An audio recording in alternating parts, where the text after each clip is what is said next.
Hey, if you didn't hear, the T app just got breached. All you shorties that were hiding behind usernames, your information just got put out there and dudes can go look it up. Nah, don't scroll, pay attention. As you guys know, the T app basically was where women can secretly talk about men having all types of diseases, being deadbeats, or red flags.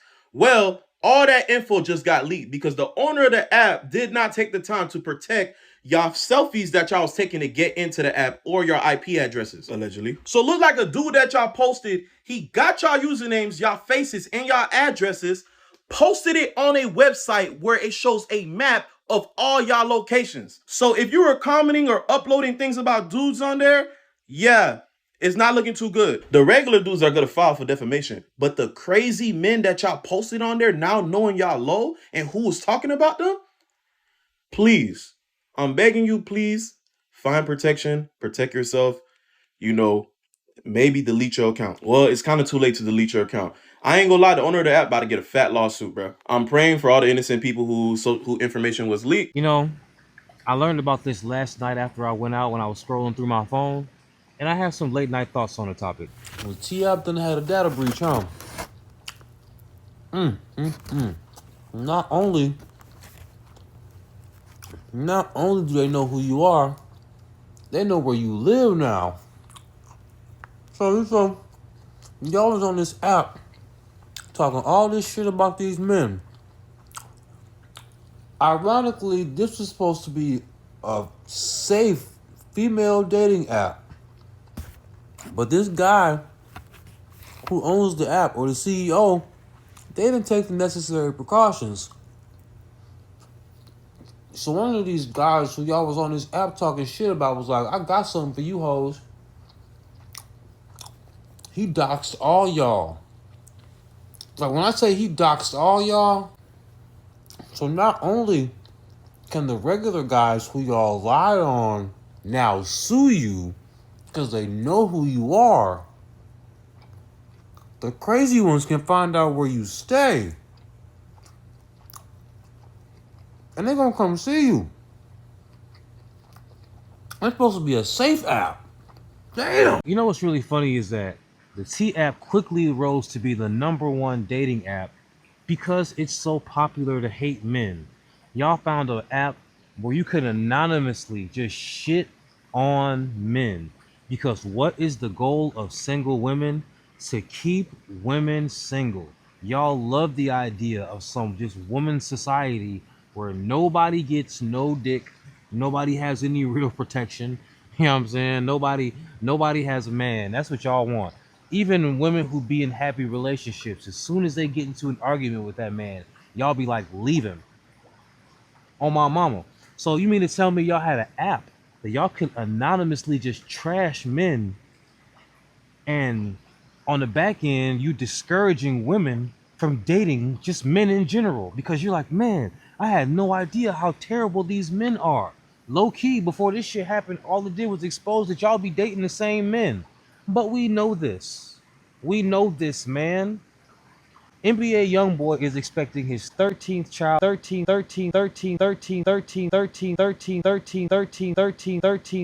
child. Now, mind you, he's married now and stuff, and you know how y'all love a story when somebody is reckless and they do crazy things with their life, and then they get their life together because they have money. Y'all love that shit. I just think it's so ironic that y'all try to expose men, and now you're not safe because you're exposed. Ain't this about a bitch? But literally, that's exactly what y'all get. That's exactly what you get for being messy and evil. You acted like you was trying to protect women and shit, but you just being messy and evil. That's exactly what you get. I do not feel bad for you. If you did something to somebody crazy, if you said something about somebody really crazy and they're actually crazy, girl, I suggest you contact your landlord, your property manager, your homeowner, whoever, your bank. You have to move.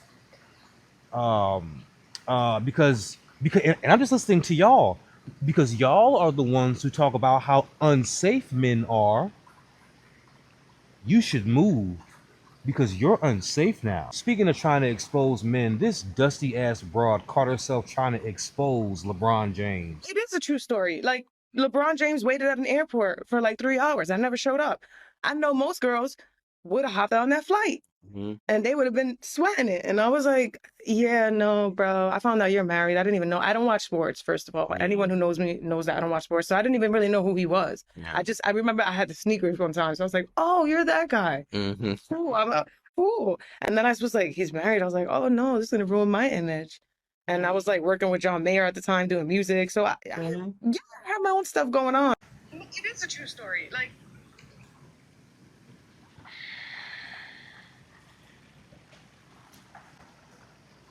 So you mean to tell me 6'8" LeBron James waited in an airport for your dusty ass for 3 hours? I don't think anybody's ever seen LeBron James in a regular people's airport, much less waiting in one for 3 hours for you. And then you left him on red in real life. So LeBron James was waiting for you at an airport for 3 hours and you didn't go see him, right? All right.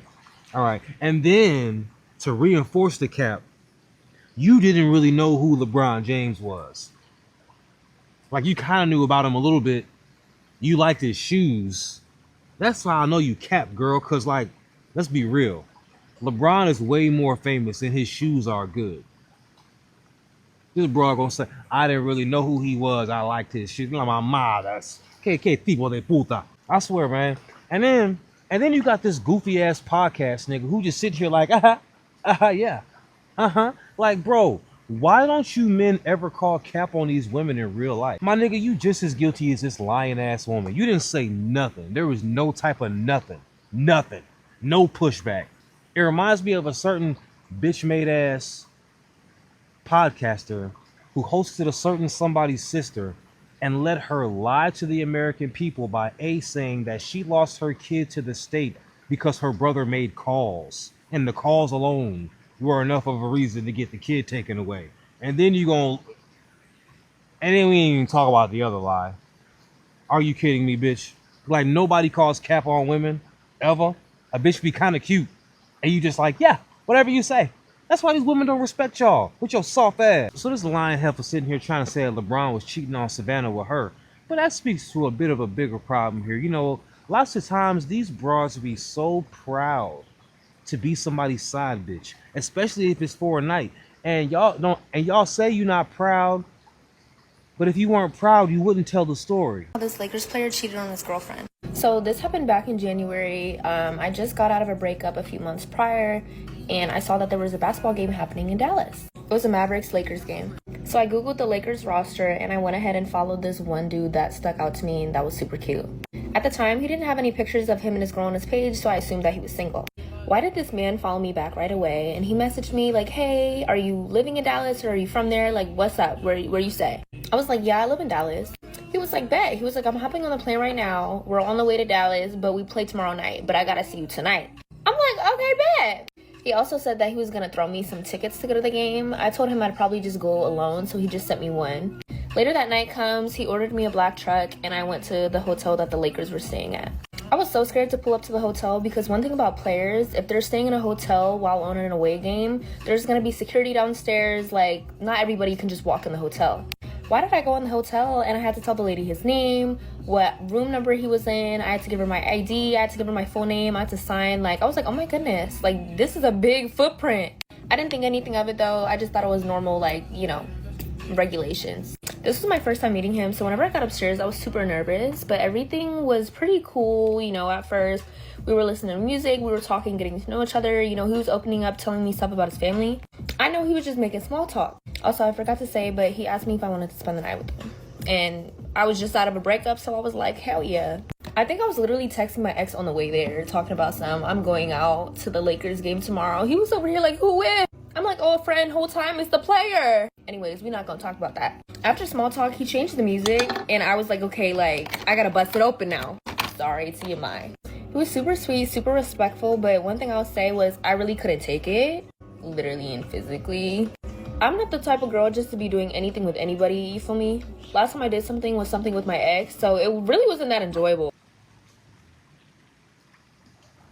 First of all, her story is a lot more believable than the LeBron James cap lady, whoever she is. Second of all, ma'am, what the hell is wrong with you, Is a night with an NBA player Is that memory worth slutting yourself out, bitch? Like you just got out of a relationship. This nigga hit you up. He's like, I'm coming to town. I gotta see you tonight. And you was like, yeah, for sure. So then you go to the game. He sends you a truck. You texting your ex on the way there. Nefarious. You get in there. You know what I'm saying? You gotta sign all this shit. You get up there. As soon as he changed the music, you like, all right, I gotta bust this shit open. And then you claim you don't be doing shit like this, and you didn't even enjoy it. So all this, and you didn't even have an enjoyable experience.